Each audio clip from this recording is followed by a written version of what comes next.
Kalian harus tahu nih, pada serial SpongeBob SquarePants, Bikini Bottom digambarkan sebagai kota sekaligus tempat tinggal para ikan di bawah laut. Namun tahukah kalian, kota Bikini Bottom tidak akan ada jika manusia tidak pernah membuat polusi. Hal ini disebabkan karena kota Bikini Bottom terinspirasi dari tempat asli di dunia nyata, yaitu Bikini Atoll, sebuah pulau yang pernah dijadikan sebagai tempat uji coba nuklir pada tahun 1946.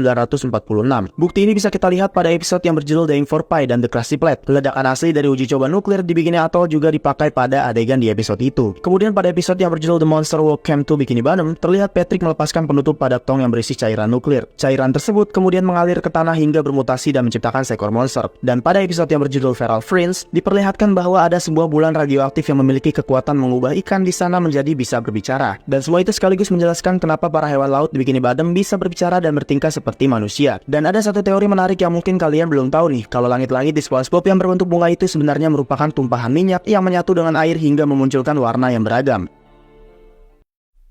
Kalian harus tahu nih, pada film SpongeBob SquarePants, kalian pasti udah nggak asing lagi kan dengan Cham, yaitu sebuah makanan yang ada di restoran Cham Bucket yang dimiliki oleh Plankton. Meski sering diceritakan sebagai makanan yang nggak enak, memuakkan dan menjijikan, namun pada kenyataannya beberapa karakter di Bikini Bottom sanggup memakan Cham dengan lahap, termasuk Tuan Crab dalam episode berjudul The Hankering, di mana Tuan Crab secara diam-diam menyukai Cham, dan Patrick dalam episode berjudul Free Samples, di mana dia memakan sampel makanan gratis dari Cham Bucket. Namun pernahkah kalian tahu dari bahan apa Cham dibuat? Nah, rupanya Plankton menambahkan beberapa bahan dalam makanannya yang dapat membuat kalian terheran-heran nih. Cham versi Plankton ini terdiri atas perasan ubur-ubur, moncong kuda laut, lemak ikan paus, dan taburan karet jangkar. Dalam episode Jailbreak, ia juga menambahkan bahan-bahan yang berbeda, diantaranya adalah kaos kaki tua, kulit pisang, organ dalam ikan, ember sampah, dan serbet yang baru digunakan untuk bersin. Kesemua bahan tersebut disatukan ke toilet penjara hingga bahan-bahan tersebut tercampur rata. Nah, mungkin itulah mengapa restoran milik Plankton gak pernah laku, karena pemiliknya sendiri tidak mengerti rasa. Bahkan bahan-bahan makanannya itu sangat menjijikan.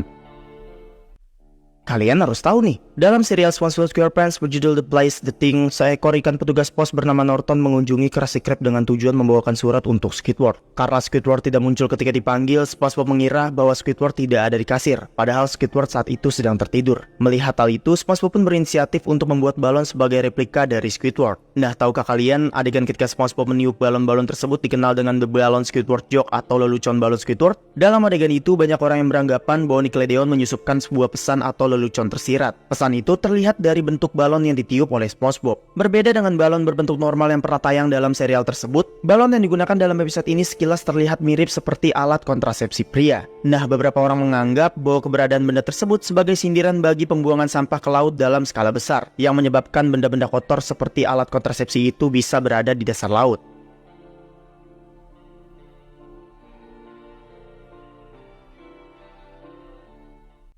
Kalian harus tahu nih, dalam serial SpongeBob SquarePants yang berjudul Shanghai, SpongeBob, Patrick, dan Squidward diceritakan sedang terjebak di kapal milik Flying Dutchman. Setelah Flying Dutchman mengembalikan Squidward ke rumahnya, dia kemudian menawarkan 3 permintaan untuk SpongeBob dan Patrick agar mereka bisa lolos dari kapal itu. Bukannya meminta untuk kabur dari kapal itu, mereka justru meminta hal yang konyol. Bahkan SpongeBob ingin Squidward ada bersama mereka lagi, hingga akhirnya mereka hanya memiliki 1 permintaan terakhir. Permintaan itu akhirnya direbut oleh SpongeBob, di mana dia ingin Flying Dutchman menjadi vegetarian. Nah, tahukah kalian bahwa sebenarnya episode ini memiliki alternatif permintaan terakhir versi Squidward dan Patrick yang tidak ditayangkan di episode ini? Pada ending versi Patrick, ia berharap memiliki permen karet yang rasanya tidak pernah hilang. Sedangkan dalam versi Squidward, ia berharap bahwa dirinya tidak pernah mengenal SpongeBob dan Patrick sebelumnya. I wish that I had never met you two barnacle heads before in my entire life, Sophie. Hi there, I don't believe we met. My name is SpongeBob and this is my associate Patrick.